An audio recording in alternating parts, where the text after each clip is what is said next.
Hey everyone, welcome to the Silicon Alley podcast. What a year it has been. I am doing a recap of my journey and an update on Ostrich. It's the fintech company that I've been building.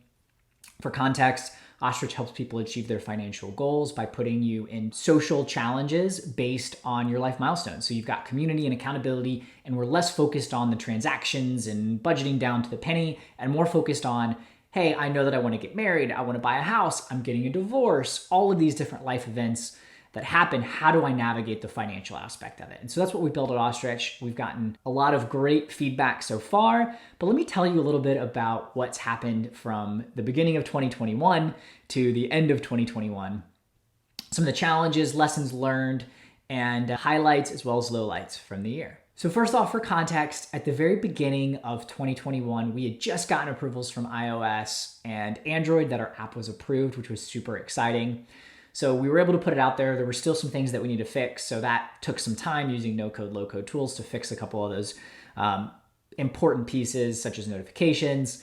And we went around Central Park and other parts of New York and asked people to download and test out the app. We got feedback from our friends and family, and it was really interesting. We learned pretty quickly, though, that the experience wasn't quite where it needed to be to really solve the challenges that we aimed to solve. It was missing some key features like the social functionality.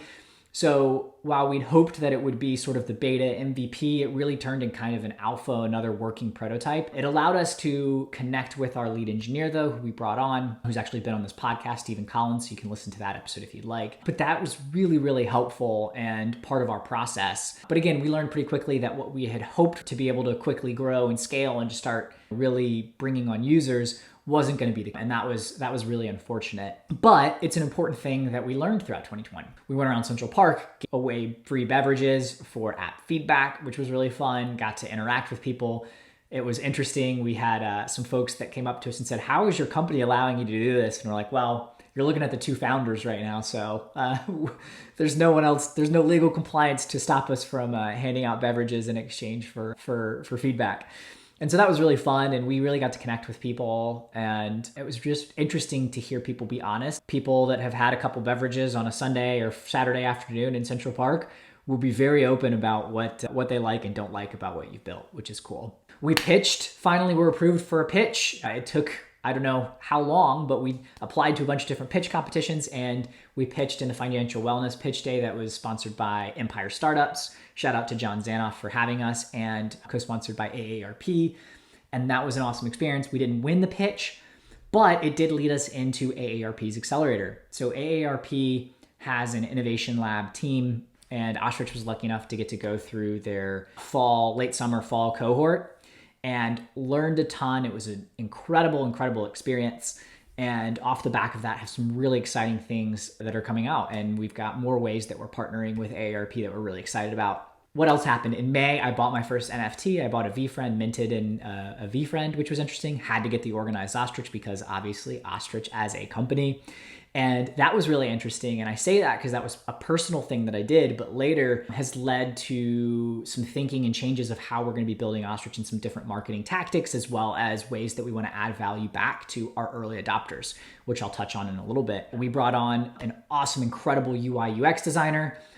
Like I said, we have had our lead engineer, Steven, but we brought on Raul Martinez, who is just absolutely fantastic and has been really, really great. Kind of all things design, from recrafting logo and icons to developing a really awesome user experience and just really sleek looking app. And so couldn't be happier with some of those decisions and just connections that we were able to make throughout the year that have allowed us to really kind of accelerate what we've been building. I volunteered for financial literacy camp, so got to work with some teenagers that were interested in Wall Street, and that was really interesting and a fun experience. Also opened my eyes back up to the world of Snapchat and a bunch of other things that I was not familiar with, but it was pretty cool seeing like 13-year-olds doing complex options trading and just absolutely loving it. There were also some kids that were kind of forced to go on it and didn't really like anything about finance, but that was a really cool experience too. And also just highlighted for me the different types of conversations you need to have with not just kids, but understanding the different levels that people are at. So age isn't necessarily a great barometer of where someone is from a financial literacy perspective or what their interest level is. And so like seeing a 13-year-old kid that knew more than I do, I don't know how to do butterfly options, but he did. So good for him. And this kid was 13 years old, which was just kind of, so there's all these experiences like that I think also play into understanding financial education and building community and financial literacy. And so life milestones for us was something that we knew was really important, but we really solidified through the user research that we did with AARP and conversations with customers and early users of just how crucial that is. Because if you're having a child, you can relate to other people that have had children. If you're buying a house, you can relate to other people that have bought a house.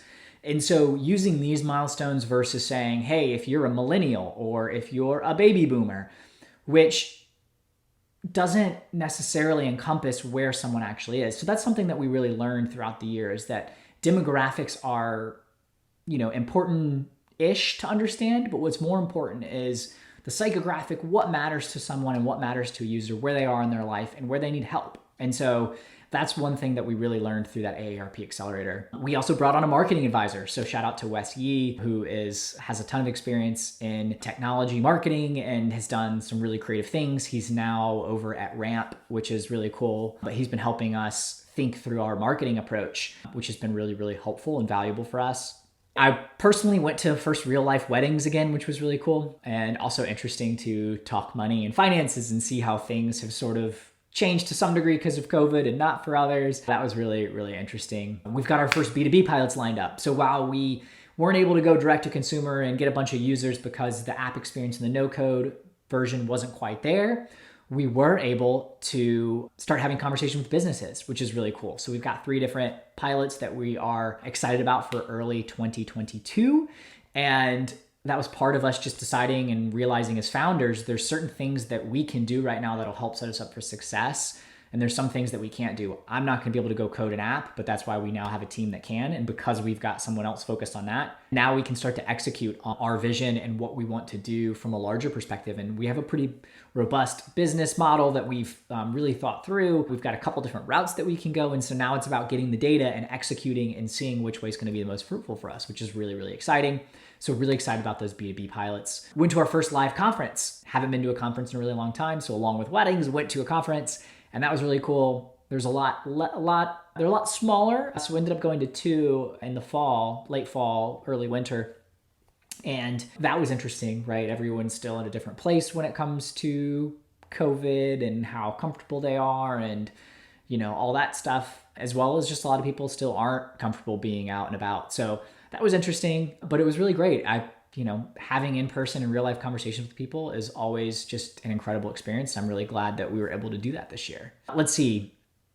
We reworked the website. We started putting energy into SEO and creating more content, which we're really excited about. And we now have this really cool NFT project that we're launching, which goes back to my experience with VeeFriends and getting more educated and informed on the space and investing in other projects and watching and learning and DAOs and things like that. So we're actually going to be launching our own NFT project called the Early Bird Ostriches, which is meant for our early adopters and early supporters. There's a couple different tiers, which we're really excited about, that will give you various levels of access and utility within the app. And so if you're interested, you can go to the website and you can find a link down in the footer or just search Ostrich, Early Bird Ostrich NFT, and it should pop right up. So that's really, really exciting.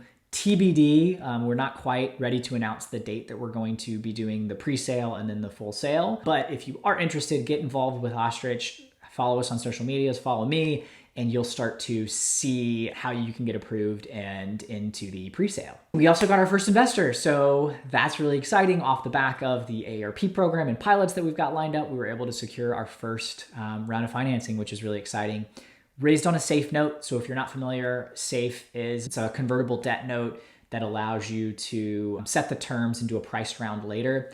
What that does is it allows you to take in sort of smaller check sizes, angel rounds, and even some, VCs and institutional investors will use safe notes for earlier rounds. So that's what we've opened up, which has been really exciting. And we've got a good amount of momentum there. So if you happen to be an angel investor and you're interested, definitely reach out, because we're happy to have that conversation. We'll probably keep that open through some of the pilots, and then we'll look to raise a priced round. So if you are interested, it's a great time to get involved there. I learned a lot about setting up from a diligence process. We had to convert because we were still technically an LLC and had to move to a Delaware C Corp and get insurance and a bunch of things that we probably should have had early on that we did not have. So that's been really exciting to go through that process and learn what it is to really truly set ourselves up for success from a business perspective. And I can just say that like from where we were on January 1st, 2021 to December 31st today, 2021, it's just a night and day difference.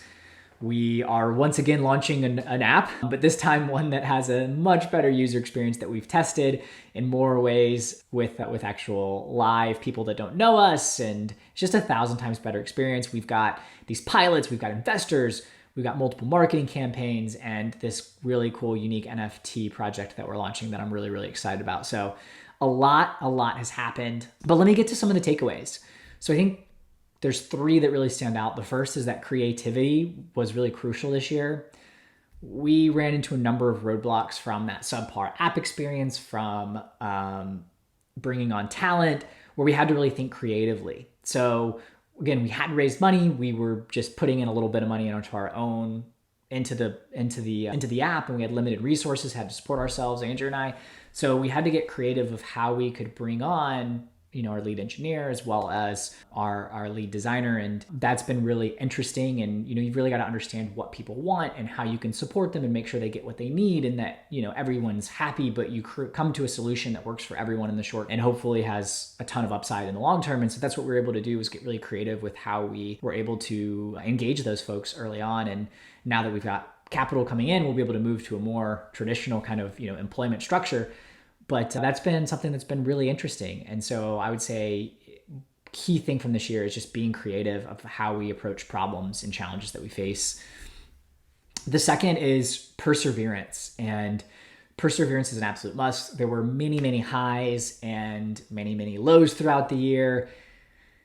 Ride the waves, but understand that, you're going to have more energy sometimes and lower energy other times. You're going to get kicked in the teeth and knocked down and all that stuff. And you just got to keep pushing through and have that perseverance. And one of the key things is having a lot of people around you that can support you regardless. And so I'm blessed in terms of having an awesome co-founder, as well as just an awesome support system between my girlfriend as well, my family. So those are things that I think are really, really helpful to think through. But perseverance has absolutely been a theme for 2021.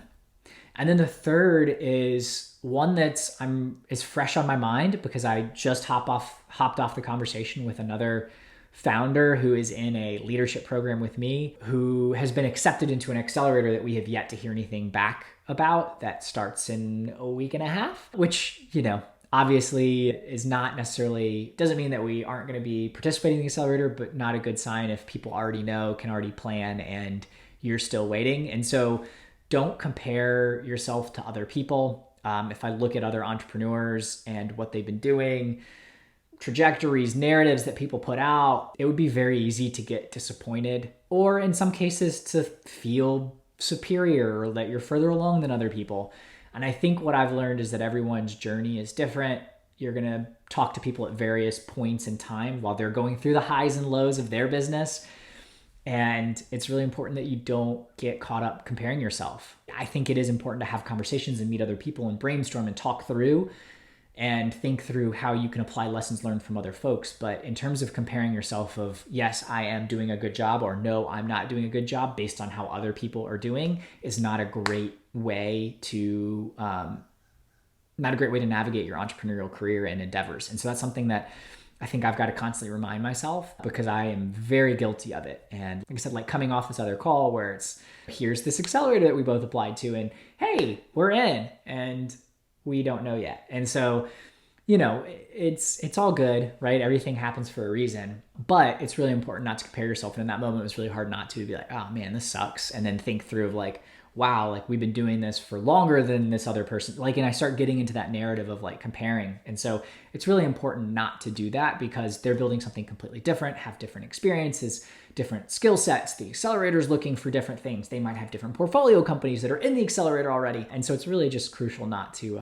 get bogged down in that. So those are the recaps from 2021. It's just been an awesome, incredible year for Ostrich, for myself personally. I'm really, really blessed, but I'm really excited for 2022, where we're going to be bringing in a lot of cash finally and generating revenue and have a business that is hopefully putting money into our pockets versus going out, which is what's been the case so far. So I'm really excited to have more resources, more proof points, and just be able to really help people in the way that we have set out to do with Ostrich. So I hope that you enjoyed this episode. Again, it's been a while since I've done a recap and wanted to give everyone a little bit of an update. And I figured what better time than December 31st. So thank you so much for watching and for listening.